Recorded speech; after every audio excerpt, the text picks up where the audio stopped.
Hello everybody, my name is Makandmagic and welcome back to another author review video. This is a series that basically goes over who my favorite authors are, why they're my favorite authors, and who I think they are writing for. And today's video is about Ellie Hazelwood, and I cannot wait for this. For those who don't know, her most famous work is The Love Hypothesis. She is a romance author that writes about characters in STEM, so think academia, think graduate school, think programmers, neuroscientists. She is actually a neuroscientist, which is absolutely phenomenal to be able to see how she is able to translate that real world pressure into a romance novel.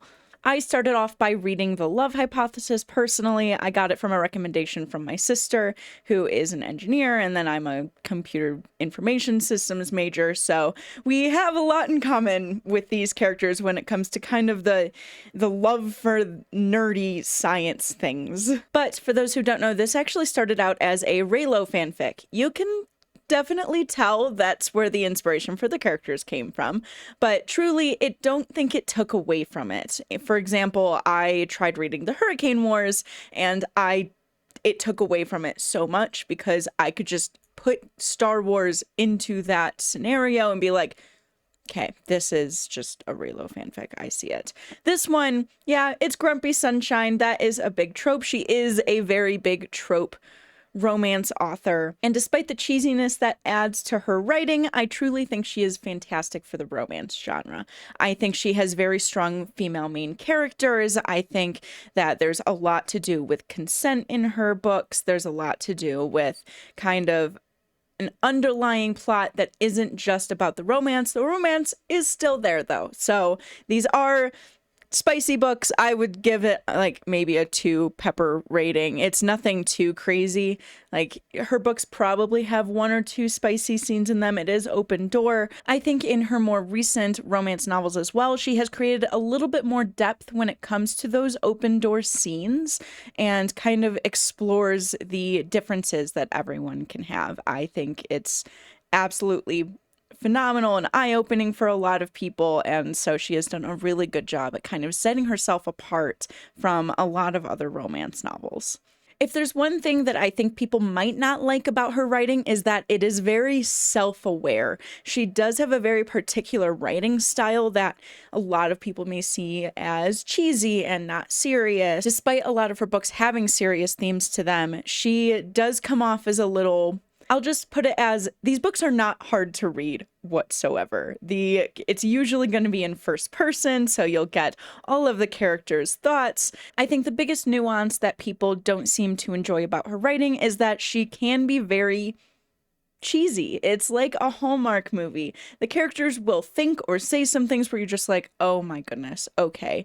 But as long as you can get past that, you should be able to love at least one of her novels. She has a few that I'm going to recommend. First and foremost, if you want classic Ellie Hazelwood, it's going to be The Love Hypothesis. This is a fake dating trope. It is also a Grumpy Sunshine trope, and it takes place in an academic setting where the main character is striving for her goals. Certain circumstances make it so that she has to start fake dating this hotshot professor who she might have a little bit of a grudge against, and as their relationship unfolds, so does everything that Olive is actually striving for as a PhD candidate. Again, Ellie Hazelwood is going for her PhD. She knows what these academics are going through, so I love that she brings that bit of realism into these books, despite the cheesiness of her writing. If you're not too much into that, but you do like sports romances, she did write Deep End, which is about a swimmer and a high diver. There is still a little bit of STEM-related stuff in there. Almost all of her main characters have something to do with STEM. I believe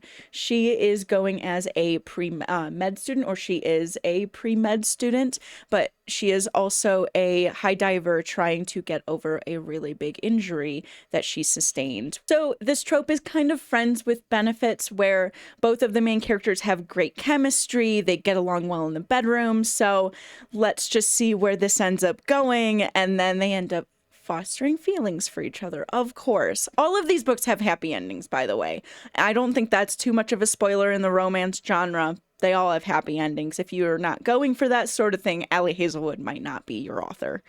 I know that a lot of people felt very seen by this book, and this was the one that really took off most recently, and I absolutely adored every second of it. I think despite being STEM focused most of the time, she actually did really well with writing a sports romance. I like sports. I like learning about different sports, and this I feel like is different from all of the hockey and football romances that we have been getting recently. If you want something a little more bite-sized and you happen to be a video gamer, Two Can Play is going to be my pick for you. I literally read it in a day. It's 280 pages, I think, roughly. The one thing I will say about this book is if you care more about deeper narrative and deeper characters, you might not like this one. It is a bite-sized romance. It has to go pretty quickly, and the characters, they don't have too much past their surface level. There's a little bit more depth to the two main characters, of course, but the side characters are exactly that. They're side characters. But if you need something quick and fun to read and you happen to like video games, especially about video game developers, this is a rivals to romance. It's not a true rivals to romance. They don't really start as full rivals, but there are a few miscommunications in here. And so if you can get over that, I would say this would be my pick for you. This is also her newest novel. It's also my favorite, personally, or novella, because video games. I love video games. So this book had me just giggling the entire time, me like, oh my God, it was great.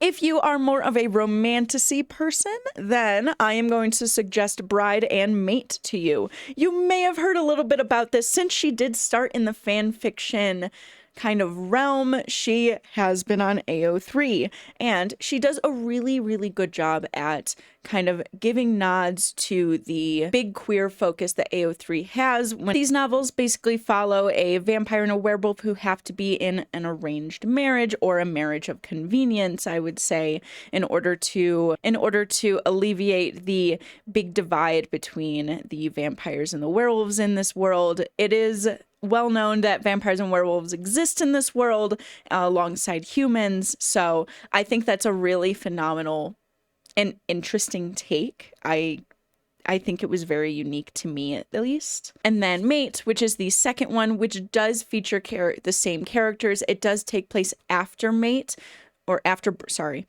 It does take place after Bride, but this follows two werewolves specifically in the Northwest. The thing that really stands out to me with these fantasy romance novels is that, one, she does it very well, despite none of her other works being a fantasy romance. The other thing that stands out is that the romance kind of takes a back seat in these novels. I think there's so much going on with the characters and with what their situations are and what they're individually striving for. It is most certainly still there, especially when it comes to the whole werewolves thing. This one has a little bit more heavy-handed in the romance than I would say Bride was. I loved them both. There is zero miscommunication trope in this one, by the way, which is what I loved the most about it. But I know people also didn't love this main character. She is very grumpy, very, I don't want to be here. And a lot of people didn't really connect with that. I personally loved it. I didn't see any issue with it. I actually thought it was a very big breath of fresh air to me. I'm also going to give an honorable mention to my favorite of the trilogy that kind of includes the love hypothesis. Again, not really a trilogy, but there are reoccurring characters in these, and that's going to be Love Theoretically. So it's been a while since I've read this one. I know that these two are kind of enemies to lovers as well. If I remember right, this one had the least amount of spice and open door scenes, which I thought was really interesting, but I really liked it because I read, I think, the first three of her books in like rapid succession. And so it was a really nice breath of fresh air being like, this is different. This feels different. So I think I am with I'm with the popular opinion that this is probably their favorite out of all of them. I think I just have a special connection to the love hypothesis for whatever reason that might be. But it very much follows the main character trying to find herself, where I think a lot of these main characters know themselves because they are very strong female main characters.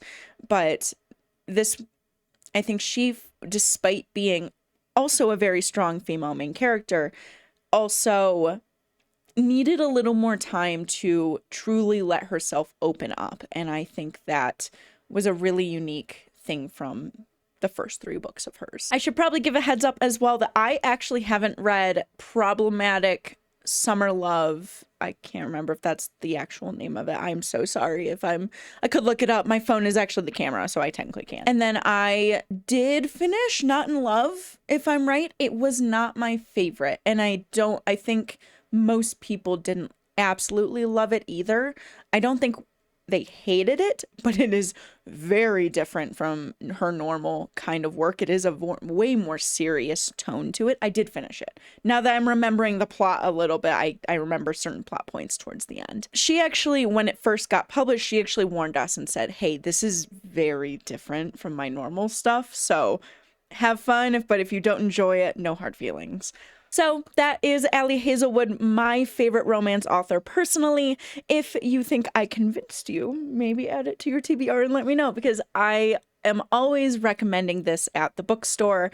It's, again, my favorite romance author. I love her work. If you liked this video, don't forget to give it a like. I do very much take note of those. And if you want to see more of these, let me know. Go ahead and hit that subscribe button. That's going to be somewhere. It's one of those 2 corners down there. And let me know what other authors I should start doing a review of. I want to be able to read most of their work before I do a full review of them, and have read them semi-recently, so there's some back there that I definitely cannot do because I need to reread them. But let's keep the conversation going in the comments. I hope y'all have a fantastic day. Bye, friends.